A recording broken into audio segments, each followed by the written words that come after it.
We talked to Bo Porter's inaugural celebrity golf tournament down there. Well, one of the celebrities at his golf tournament is the great Roger Clemens. We welcome Roger in right now. Roger, Steve Phillips, and Harold Reynolds, how are you? Doing good, guys. Thank you. It's a little cold here in Houston, but we're going to have a fun day today. And, you know, what Bo does for us and what he's always done. I've been in contact with Bo for many, many years, even when he was doing his stuff with the Astros. And, you know, he does a great job with his academy. Well, hey, Rocket, we go so far back. I got some funny stories I want to dig into. But first, I heard a story this morning I just could not believe. So Steve Phillips has a story to tell you, and you got to confirm if it's real or not. Yeah. Okay? All right. I'll just turn it over to Steve. All right, so here's the thing. 1981, I'm a young high school kid in Detroit. I get drafted by the New York Mets in the 5th round. Now, in that same draft, the New York Mets drafted a young pitcher from San Jacinto Junior College in Texas in the 12th round named Roger Clemens. So my claim to fame is I was drafted ahead of Roger Clemens in that draft. Now, my understanding of the story from Joe McIlvaine, who was the scouting director at the time, was that Roger wanted $35,000. The Mets were at $25,000. There was like $10,000 separating. Joe flew down there 3 times, got rained out all 3 times, didn't end up giving you the extra $10,000. And in fact, I got your $10,000 to sign. There you go. And so, like, I've apologized to Mets fans that I'm the reason that they didn't get Roger Clemens. What's your recollection of that time getting drafted by the Mets in '81? Well, now that you brought that back to my memory, so you need to come down there for Bo's tournament when he has it in June, and we'll play for that 10 grand on the golf course. There you go. I'll just write you a check. I got no chance. I want that money back. But, yeah, no, you're dead on. I remember the scouts. You know, I was young, and I think my mom actually had to sign off on the contract, my mother. And but I don't – there wasn't going to be an amount that I was going to go just for the fact that she wanted me to further my education. So I knew I had a pretty good opportunity to go to the University of Texas. And, you know, it was life-changing, guys. You know, that when you bring me back to those days, you know, my pops passed away when I was 9. So I was raised by 2 strong-willed women, my mother and my grandmother. They worked extremely hard. And, you know, I also was fortunate to have 3 wonderful coaches in my amateur career, right here at home in Houston, Springwoods High School, Char Mariana. All these men I'm talking about they were great baseball men, but they were better teachers of the game and the game of life. And, but Coach Mariana was one of them. Then I had the fortune to play with Wayne Graham, who went on to Rice University, won a national championship with Rice. Wayne Graham is a baseball lifer. He was great for me in that transition stage. And then, of course, I played with Cliff Gustafson at the University of Texas, and at that time he was the winningest coach in baseball history. And just take it one step further, I was very fortunate. My 2 younger boys who played professionally, my oldest boy played professionally also, Kobe, but Casey and Cody played. Cody's still with the Phillies. They got to play for Coach Augie Garrido at the University of Texas. So just great baseball men, great baseball minds, and so we're very fortunate. Texas through and through. Hey, Roger, I got to tell the story of the 1986 All-Star Game because it's one of my favorite stories, and it goes a couple different ways, but one of my favorites because pitchers, by getting to hit, have a different perspective. So I'm going to roll the video. I'm going to tell it from my angle, and I want you to punch this thing home for everybody. All right, so Roger's in the All-Star Game. Pitchers hit back then, facing Dwight Gooden. Fastball, he fouls it off. All right, okay, next that was pitch. A little quicker. That was a little quicker than what I was used to seeing in high school. Next pitch, fastball. He hadn't hit in a while. I'm going to let Roger jump in and tell you about it. He's seen him smiling. He'd already stepped out and talked to the umpire, and he basically said to the ump, I throw that hard, I'll never throw another breaking ball. All right? You're right. So there's Lou Whitaker, who pops up. Why is that in there? Because Whitaker, before this pitch right here where Dwight drops him off a hook, Roger can dive into the story about that, strikes him out. But before that, Whitaker had hit a 2-run homer. Now, Roger, tell him about the night before the deal you and Doc have together. You're exactly right, Harold. Man, what a memory! You bring me back back in the days. So yeah, so I haven't touched the bat probably since high school. I might, with Boston, I don't think I was in the cage at all. And so we come home. It's a huge deal. My first All-Star game here in Houston in the Astrodome.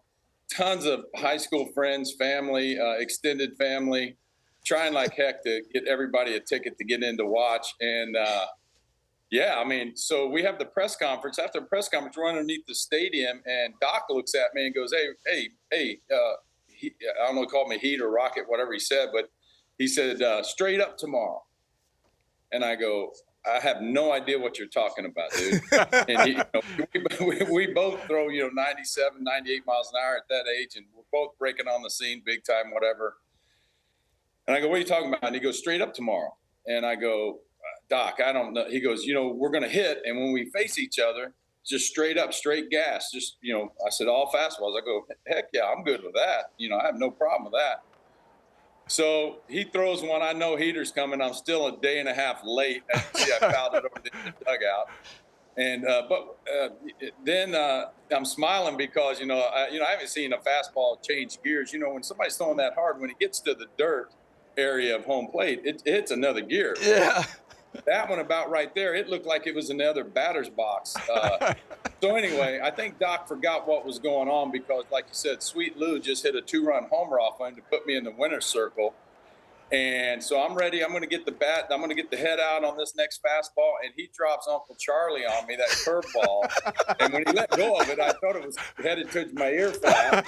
And you could see me how I bumped it like I was on a roller coaster. I kind of stared at him. If you look at it, I give him a glance walking off the mound. I'm like, all right, we're going to do that. This is great. So I went 3 up, 3 down, 3 up, 3 down. I get the first 2 guys out, and I'm messing around the back of the mound. I'm waiting for Doc to come up, and they go pinch hitting for Dwight Gooden. I'm like, damn, I was gonna throw him some gas, and I was gonna throw a Uncle Charlie or something. I don't know if I had my split finger yet then, but that was the deal. And so I had no idea. I thought that was a fastball coming at me, but that was a fun memory with Doc. Hey, that's so funny you brought up the split. I was going to ask you about that. When I faced you, it was heat, nasty hook, hard 12-6. And then you learned that split. Why and when did you learn it? Yeah, so I was basically 2 fastballs, cross seam with seam. I had a good curveball, and Bill Fisher, my pitching coach, introduced the slider to me. I had a pretty good, a little slur, but he tightened it up to be a professional slider. I had a golf tournament here for like 4 or 5 years with Mike Scott here at home in Houston for my foundation. And Roger Craig came into town, and we started talking about it, and I learned it, and it was very effective. I just didn't break it out till, I think, Harold, the late 80s, maybe early 90s. Second part of my career, when I got 35 years old, I started using it a little bit more. And but it was a great weapon for me. Easy to throw. Like I tell guys now, you see a lot of the guys are hooking a seam, and that's a little more friction and stressful on your elbow. I think that's why you're seeing some of the Tommy John from these guys. They hook a seam, which is, and talking to guys like Pujols and different guys around the league, they see that pitch a little bit more because it kind of knuckles out. They are able to identify that better than a split finger where my fingers are split across on the outside of the seam, and then your thumb comes into play. With my thumb on the side, it goes away from a lefty. Thumb underneath, it will dive more straight down. So it was a nice weapon to have, easy for me to throw, and again, hard for the hitter to identify. Wow. I mean, by the way, huge hands right there. Easy to throw the split. Hey, I'm curious. We had Howie Kendrick and his son Owen on from the Dream Series in Arizona. Now, Cody, your son, who's an infielder, has also been called upon to pitch a few times. And I'm dying to know your evaluation of his pitching when he does get called into the game to do that. Oh, man, great question, guys. See, I'll tell you what. It's a highlight when or you know how tough a team's having it with Detroit when Cody strikes out Ohtani and it's their highlight of the year. That's tough. So he calls this his air cutter. His air cutter. Look at it. He gave it the old dad. He threw the ball out, too. I told him, he called me and he goes, Pops, I didn't even know I reacted the way I reacted to you. He goes, was that weird? And I go, no, that was awesome. And I said, to have the mindset to throw the ball out of play. And then he said, hey, you think Ohtani was signing? And I said, heck yeah, send it over there. And Ohtani signed it for him, said, Cody, nasty pitch. And I said, man, I've been doing this all wrong, wearing my arm out, throwing 95 miles an hour. I just throw that little air cutter, about 60 back door. So he's been throwing that in the gym to me for years. And, so he got in there. The other funny stat, I think he's been on the bump now like 6 or 7 times. And some statistician sent me a thing. It said, after 8 appearances, Cody Clemens ERA 2.8. After his dad, the same amount of appearances, 3.1. I'm sure he had fun with that. Hey, how much BP did you throw? Go ahead. I said, you don't understand. I said, you think 7 Cy Youngs are going to be hard to master or break, whatever. I said, do you realize you just put us in a most unbelievable breakable record right now? Right. Because father-son strikeout list. We passed the Stoudemire with his one. I think he's got 2 strikeouts. I think he struck somebody out in L.A. So now I said, you just put us in an atmosphere where nobody's going to break that record. I love it. That's so good. Roger, thanks so much for giving us time. A lot of fun visiting with you. All the best. Thanks for participating in the golf tournament for Bo Porter down there and all you do for charity as well. Thanks very much.